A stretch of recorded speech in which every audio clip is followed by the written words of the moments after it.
Hey you guys, it's Rachel here with Senza Corso. So I'm out here with Panda, Daisy, and Gemma. I actually have my Asia boy out here too, but I don't know where he's at. I think he's up by the house. I think he took off. Oh, and Velocity, the babysitter. Yeah, there's some discipline for you.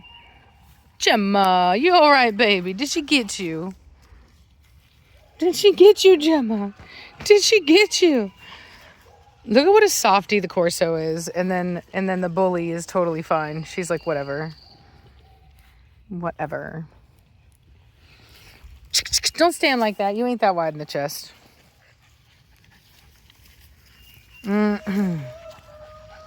Gemma, did you get in trouble? That's exactly why I have them out here with Velocity, though. Because Velocity will give them corrections, but she's also not going to go overboard. She's really good, and I love that. She didn't used to be that way. You guys know, anybody who's been watching for a long time knows that I used to have to ride her butt all day, every day. And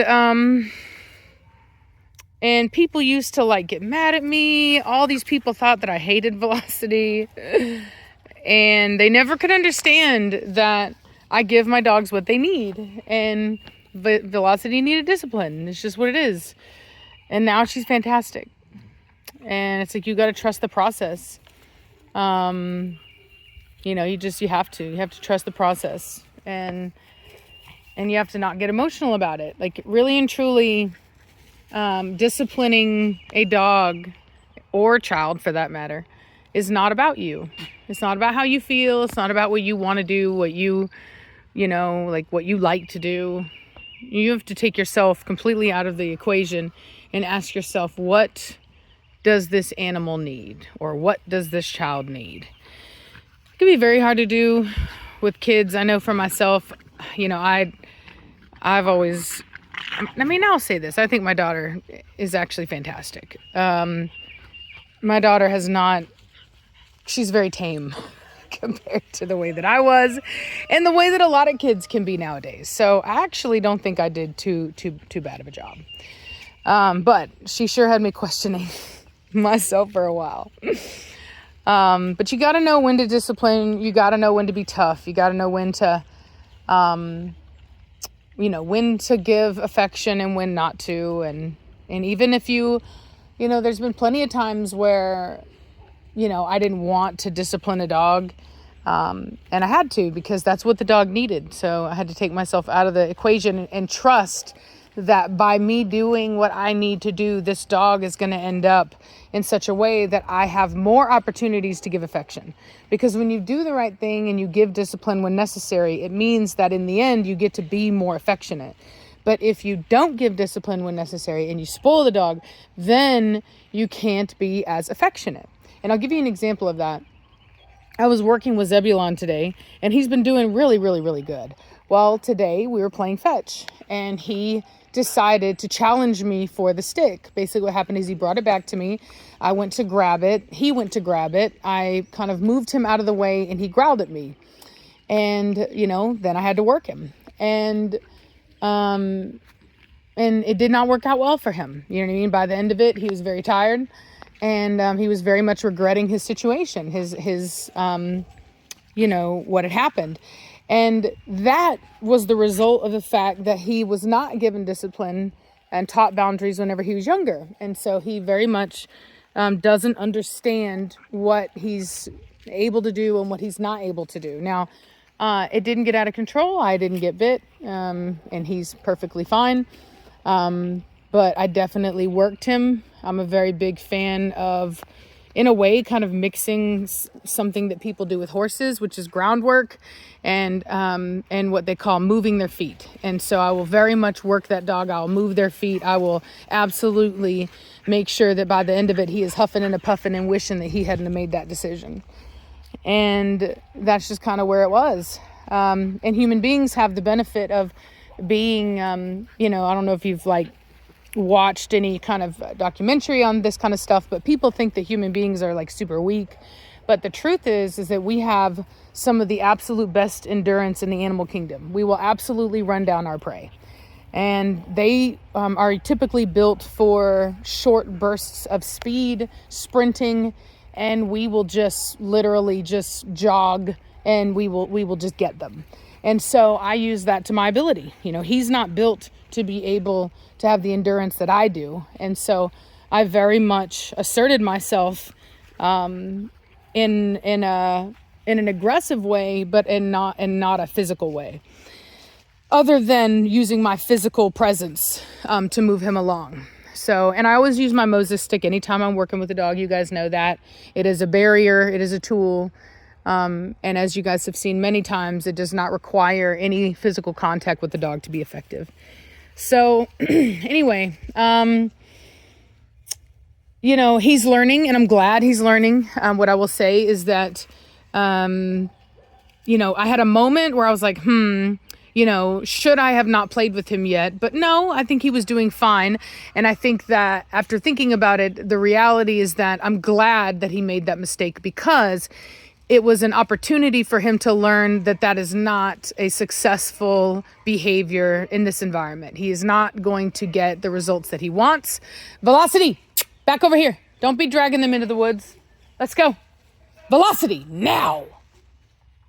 And he very much learned that if he wants to have a happy time and if he wants to be a happy dog, that he needs to be respectful, that any form of disrespect will not be tolerated and will be disciplined accordingly, to the point of absolute regret. And I think that's a very important thing. You need to really ensure that the dog gets the point. The dog needs to know that I don't ever want to do that again. And that's what's really important. I wish that I could film that kind of stuff for you guys, but unfortunately it's just me.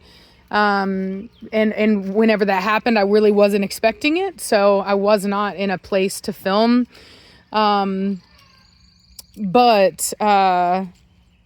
you know, I could just tell you what happened. So Gemma, good girl. Good girl.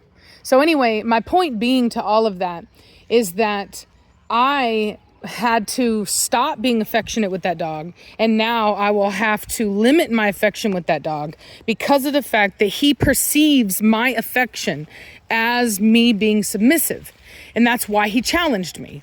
Originally he was very respectful, and he kind of just forgot it in that moment, and it's because I lowered myself to play with him as an equal. And unfortunately he's not at a place yet where that's possible. Maybe he will be now that I've disciplined him thoroughly, but you know, we'll just have to see. And I will try to film that. The next time I try, I'll definitely film for you guys. But what I'll say is that, if you give the discipline when they're young, when it's necessary, when it's the most impactful, because they are not super dominant. They're much more in a learning state. They're really learning how to be in their environment. So if you go ahead and you give the discipline when they're young, then you can be as affectionate and as loving as you want to be when they're adults. If you don't give the if you don't give the discipline whenever they're young, and you try to do this silly stuff that people, I saw this guy talking about how he was making progress with his dog because his dog was no longer like, he said that he still guards and he still does things, but he doesn't resource guard the wrong things. And it's a puppy. I mean, this is like a 6-month-old puppy. And he had said that through earning his trust. Now, what I can tell you is if a dog is resource guarding against you, it has nothing to do with trust. So I can tell from reading that post that guy's going to have problems still. You know, that because he's thinking about it all wrong in the first place. So I'm not sure exactly what he's doing. If somehow he redirected it, I think a lot of people will do things as band-aids to kind of get around things. And then it's kind of like if you had, this is a perfect example. Let's say that you have a balloon and you're filling that balloon up with water, and it's not like the balloon material is slightly porous, right? So it starts to spring these leaks because it's not really able to handle that much water. And so as it starts to spring a leak, all you do is, instead of replacing the device in which you're filling the water with, you just start patching the holes, right? And the water gets bigger and it keeps expanding, and then new holes form, new little pinholes form, until eventually it's just going to bust, right? And it's probably what happened with this dog that I have here, because truthfully, after what he did today, I was quite shocked that they lived with him as long as they did. And I know that it was bad because they were scared to tie him up for me. It was quite difficult for them to even get the dog out of the vehicle and to tie him up to a tree just so I could take possession of the dog. So I can tell you that this is not something that happened in a vacuum. It's not something that happened small. It's something that they kind of learned to tiptoe around and kind of did things until it finally, that balloon filled so much and it was not capable of holding it that eventually busted. And that's what happens when you don't use proper training. You may be able to put a Band-Aid, you may be able to patch that one little behavior that you're seeing and you think, okay, I've got it. But if you do not address the core of the issue, you will have problems. It will spring up in different areas. And that's why a lot of that treat training stuff can give the illusion that you fixed things, because they can kind of redirect some of those actions and behaviors into different areas, but they can never fully solve the problem because they have no idea what the core issue is. And they're not only do they not know, but they refuse, most of them refuse to acknowledge the core issue, because most of them don't even believe in alphas, which is like ridiculous, because anyone who has an issue with alpha and dominance and this and that simply needs to watch more documentaries on animals, because all social animals and even non-social animals have what is called a social hierarchy. And that is what we're talking about when we're talking about dogs and alphas and things like that, is the social hierarchy that exists within the canine species. And there are lots of different social hierarchies. If you're talking about hyenas, it's a matriarchal society. Same thing with orcas. But there are many different forms of social hierarchy. And in order to work with an animal and understand an animal, you have to understand and accept their individual social hierarchy and work within it. And you're not going to make any progress if you refuse to acknowledge the nature of the animal. Look at that structure. So just a thought. Also, somebody mentioned in a later video or earlier video that rawhides, that you shouldn't give rawhides to dogs. Now, I fell for that for a while too.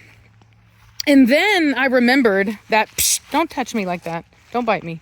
She tried to mouth my leg. Then I remembered that all we had was rawhides growing up. We didn't have all these plastic toys. And I'm watching all this stuff on microplastics and all this stuff. And I'm sitting here thinking to myself, if drinking water out of a water bottle is a form of microplastics and I'm not even chewing on it, then how is my dog not being filled with microplastics by chewing on plastic or by chewing on a rubber toy that is ultimately made out of petroleum oil, right?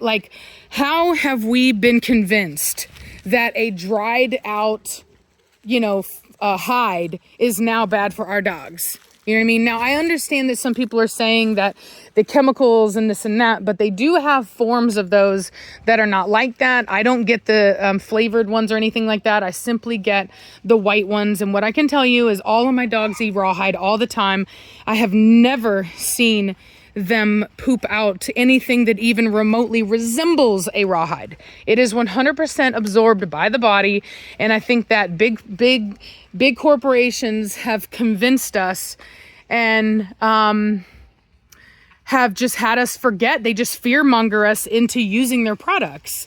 And I don't believe in it. I don't give my dogs any plastic or rubber to chew on anymore. I don't do those Kong things anymore. I simply give them rawhides. Maybe I've given them pig hooves, I think they're called, or cow hooves or something, but they stink and I don't really prefer those. Pig ears, cow hooves and pig ears. Pig ears can be kind of messy, so I really do like the rawhide. And contrary to what you might think, I give the biggest rawhide possible per the dog, because if you give a little one, they do become more of a choking hazard. They can kind of get stuck to the roof of the mouth. So I don't like the small ones, even for a small dog. I like the big rolled up ones because the puppy will literally chew on it from one side and they'll just chew it all the way down to the other, and it's much safer that way. So hope that helps. There he is. What are you doing? Where were you? Where were you? What are you doing? He's like, where were y'all? What is the matter? Look at you, sleepy man. Look at you, sleepy man. What are you doing? He had his ears done not too long ago. And so he's probably a little worn out. Sweet man. Yeah. Nope, watch out. Looking at his surgery. Alrighty, well anyway, I'm gonna let y'all go. I gotta treat my chickens for worms, and I gotta move all the stuff out of my room because on Thursday they're coming to do the flooring in my room. The rest of the house is already done. So anyway, talk to y'all later. Bye.